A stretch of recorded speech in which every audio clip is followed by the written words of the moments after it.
guys, welcome back to the channel here. Today we're actually cutting up the truck to finally get that rear bumper on. Of course we're going steel. As you guys saw in my last episode, I was just kind of prepping the bumper, getting it ready to finally put it on there. So I know you guys already see the bumper off. This was probably the most tedious part of the whole process because I actually have the backup sensors and I have the blind spot monitoring sensors that I had to completely take off. So that was a little tedious. First time I've ever done that.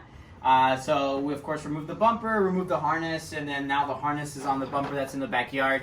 That pretty much is ready to now be mounted on. So if you guys take a quick look right over here, we actually already have everything lined up. Of course, ATH provided all the instructions in regards to lining up to the fender and then basically getting that cut ready to go. So as I had let you guys know before, we have this big old dent right here that has really been bugging me, and instead of going a new bumper and then messing a new bumper and quarter panels up, I'm just going to go ahead and go with a steel bumper. Same story with the other side. They're both caved in, unfortunately, and as you guys can see, it's got a bunch of different panels and pieces that are all jacked up. So we're just going to go ahead and replace it with a new one. But that's pretty much today's story. Another faded shirt. Another day of working on the truck, so can't ask for anything more than that. Alright, so on this fender right here, the fender of course isn't too thick, neither is the flare itself, so it's pretty much just going to cut through. We're going to go ahead and use a 4.5-inch grinder and pretty much just go following the line at the top and then just going through all the way until we hit the back, which we'll have to cut some more off of, but that's pretty much it. This is kind of the easier part. Again, ATH provided all the instructions, so we were able to measure it where we should, and then got now a perfectly straight line so we can cut it and get it going.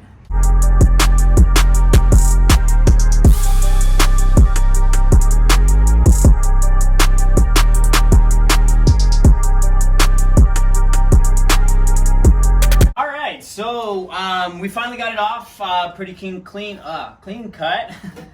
And we're doing well now. Left side's ready to get mounted on at least. Right side we're going to do in here in just a few moments. But I also want to show you guys what exactly you have to cut off. And this is a pretty decently sized chunk of quarter panel here. But as you guys can see, it all scraped up on my side. This big old dent that's right here, of course, was my biggest problem, causing this to actually push forward as it was bent in and rub up on the wheel right here when I was wheeling and stuff. So now with this being off, I'll be of course able to have a lot more clearance with the slimmer steel bumper, and then also have more support in regards to bumping it down and you know, hitting it or anything like that. So glad we got that off, and we're going steel bumper here now. So from here on out, it's just pretty much cutting the other side and then installing it.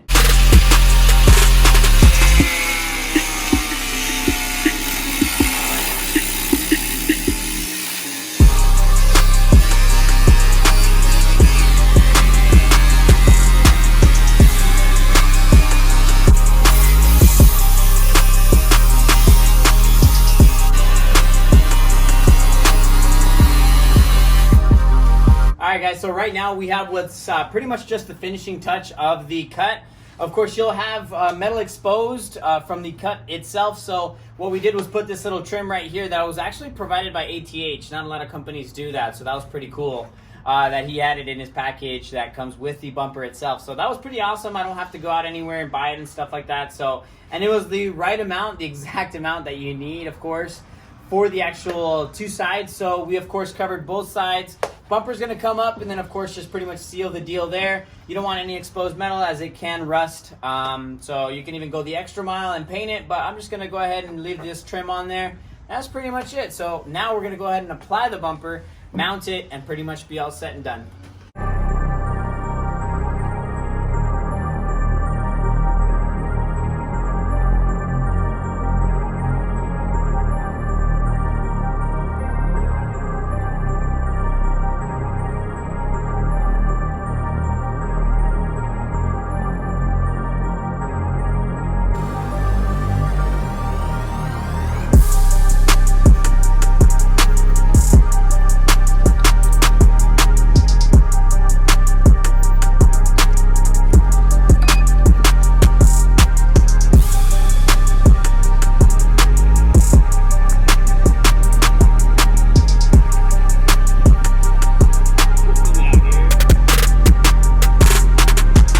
So as you just saw, that's pretty much the install slash what the process was and stuff. So again, it's not really so much as an install, just kind of showing you guys the process and how it turned out. So I'm really satisfied, of course, with the bumper from ATH. I've been really excited for it for a long time, as sometimes wait times can be a little long, but I'm really satisfied with it. Of course, I chose ATH because of its design, and the reason why is because it was a lot sleeker, a lot slimmer, and didn't really have too much bulk on it. Now, I do know that some brands actually have more bulk on it, which is fine. There's no issues, but I kind of wanted more of a sleek, almost stock looking, although big black piece isn't going to look too stock, but went with that because for that reason, of course, sleek, nothing sticking out or anything like that. I just kind of want something simple, something very discreet and stuff. And, you know, if you see it, you're like, oh, okay, he's got a high clearance bumper. So, of course, that allows for more clearance, being that it's not that big. And you don't have to cut too much, although you still have to cut a lot, but not as much as other bumpers. And it fits pretty much flush to the light, and then flush as long as you're cutting properly. So I'm really excited on it. Of course, I did want to go over a few things here with you guys that I did see on the truck is of course, big decline or maybe not big, but a decline in my fuel economy that went from around 14.5 to about 11.5 on a little 15-mile trip on the highway and also street mixed in. So that was something I saw on there. I definitely do see the weight popping up on there and kind of holding the truck down, which is fine. But now finally, I think I got to start looking into a re-gear as the weight has gotten a little too heavy, and I'm starting to feel it on the truck with the 35s, the rear bumper, the rack, and then also the front bumper up front and the sliders. So definitely feeling that weight. And, you know, of course, you were seeing it in the decline in the MPG. Also on the brakes, so I definitely don't want to warp those guys out. So I'm thinking maybe upgrade on the brakes here in the future. But as far as right now, I will keep it like this. I'm driving like a grandma, so hopefully that helps. And we'll see where this goes. So really excited again. Really stoked that I finally have this bumper on. And I thank you guys so much for watching. I really appreciate it. I hope this has kind of helped you maybe make a decision on if you want to go high clearance or not, or if this is something you need. But again, thank you guys so much for watching. Please feel free to subscribe, like the video, comment, anything, of course, here on YouTube. And thank you guys so much for the support. I really appreciate it. I'm going to start bringing these videos out to you guys a little more consistently, and I'm shooting for every Thursday or every other Thursday as an episode for our YouTube channel or my YouTube channel. And it's going to have a bunch of stuff, just a lot of stuff that I've already been doing, but a little more organized. But thank you guys so much for watching.